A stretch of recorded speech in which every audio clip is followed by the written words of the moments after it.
In our last video, we designed an anime-inspired outfit with flat colors from scratch in Marvelous Designer. Today, we're taking it to the next level. Hey, still wondering if you can learn 3D? You can. Let's start today, together. Joining me is a very talented artist, Issabel, who crafts stunning high-quality 2D textiles using AI for 3D fashion. Issabel, thanks so much for being here. Thanks for having me. I've been a big fan of 3D art for a while, and I'm excited to be here. Introduce yourself. I discovered my passion for textures early in my career, way back in 2020. That's when I started using Marvelous Designer. And using it feels like magic.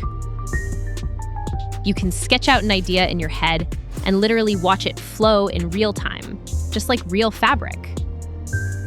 Along with that, the AI can also create matching normal and roughness maps. For this design, I'll actually be using the Mongolian 2024 Paris kit as a reference. It has this amazing mix of patterns and colors that really inspired me. One exciting part of this project is that all our fabric references and textures were created entirely with AI.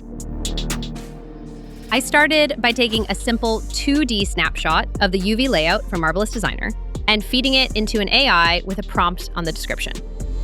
This generated vibrant textures that perfectly fit the 2D layout.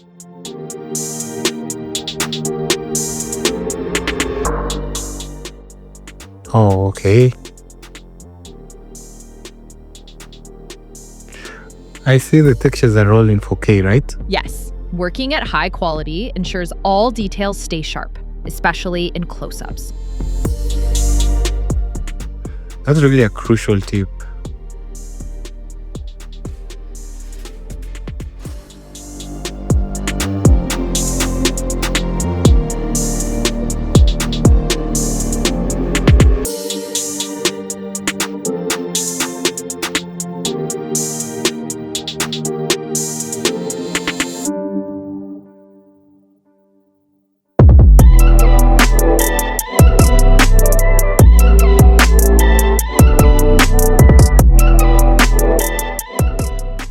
I see you're adjusting roughness and spectacular levels here. Exactly. We want the look to be as realistic as possible. For final touches, I assigned normal maps to give the fabric's real depth. These were directly generated from the AI-created height maps. So is there need to add ambient occlusion maps for the shadow? There is not really a need for ambient occlusion. Marvelous Designer subtly darkens folds and seams when rendering, enhancing realism.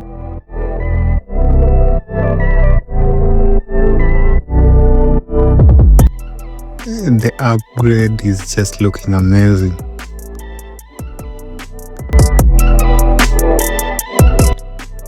Issabel, can you do a 360-degree spin so that everyone can see the outfit with the textures?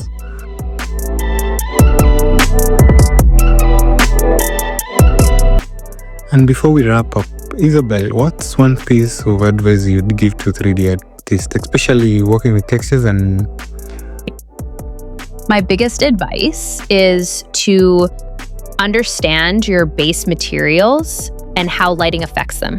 Start by creating clean, high-resolution textures.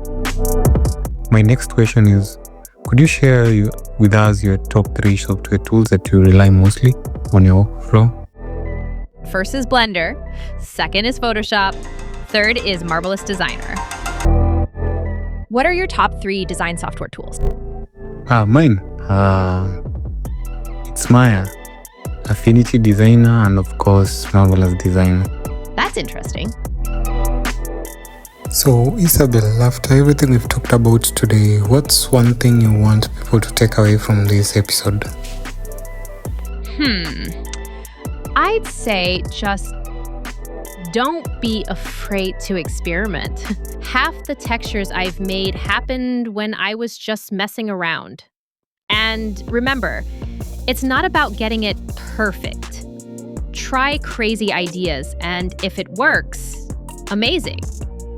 If it doesn't, move on. That's a wrap up for today's collaboration. Massive thanks to Issabel for sharing her great workflow.